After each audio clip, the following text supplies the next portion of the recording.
Alors comprendre ce qu'est une culture humaine, ce qu'est la culture pour l'humain, c'est capital pour pouvoir comprendre ce qu'est un stéréotype en fait, parce que le stéréotype, il s'inscrit précisément dans cette dimension culturelle de l'humain, notamment. On l'a défini de multiples manières. Une des manières de définir un stéréotype, c'est considérer qu'il s'agit d'une croyance exagérée, une image ou une vérité déformée à propos d'une personne ou d'un groupe. Alors, ce stéréotype, il s'enchasse, il se construit aussi à partir il génère des préjugés. Les préjugés, c'est une attitude beaucoup plus commune et qui nous vient en fait de l'ethnocentrisme. On va juger l'autre à partir de soi. Et au départ, quand on ne le comprend pas, évidemment, on va le juger souvent négativement parce qu'il sort de nos cadres de pensée, il sort de nos cadres de référence, il sort de notre culture. Et donc, on ne comprend pas ces référents qui sont différents.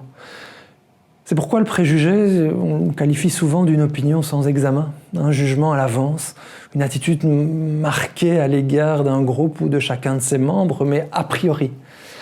Alors, les préjugés sont multiples, il y en a de tout type, ils sont liés à notre histoire personnelle, ils sont liés au fait qu'on soit un homme ou une femme, ils sont liés au fait qu'on soit d'une discipline ou d'une autre, et on pourrait les multiplier, comme vous le voyez sur cette roue, largement. Et puis, il y a ce qui est en amont des préjugés, qui sont les biais. Et certains de ces biais sont des biais de nature culturelle. Puis il y en a de toute autre nature, parce qu'en tant qu'humain, évidemment, on a toute une série d'autres éléments qui peuvent nous influencer, la chaleur, le bruit, et des tas d'autres éléments. Et donc, un biais, c'est un déterminant qui va préorienter le jugement, qui va construire, créer le préjugé. Il y a des biais de légitimité, certaines personnes, on va considérer qu'elles sont plus légitimes à parler sur un sujet, donc on a un biais favorable, par exemple, pour écouter leur savoir. D'autres, un biais d'autorité. On dirait, si c'est telle autorité qui le dit, ça doit être vrai. Mais au nom de quoi et pourquoi ?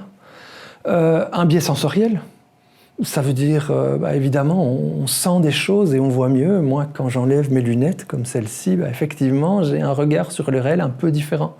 Donc j'ai forcément ici un biais visuel qui fait partie de ces biais sensoriels, mais on en a des tas d'autres, autour du son, de la vue, même de l'odorat, et puis les phéromones, et des tas d'autres biais invisibles. Alors des biais cognitifs, liés à nos manières de construire la pensée, à nos manières de réfléchir, à nos manières de poser la réflexion. Des biais sociaux, liés au milieu social dans lequel nous avons grandi, dans lequel nous sommes aussi, des biais culturels, liés à notre univers culturel, liés à notre pays, liés à notre manière de vivre en société.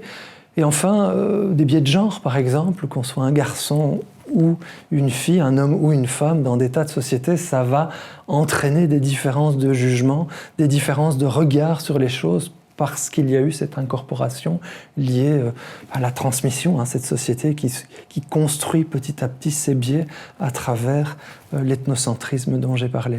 Donc tous ces biais vont construire en amont du regard, en amont du jugement, en amont de l'analyse de la réalité, en amont de la tentative de percevoir ce qui se donne à voir et de le comprendre, vont orienter en fait notre jugement, vont orienter notre regard. Il faut pouvoir les prendre en compte.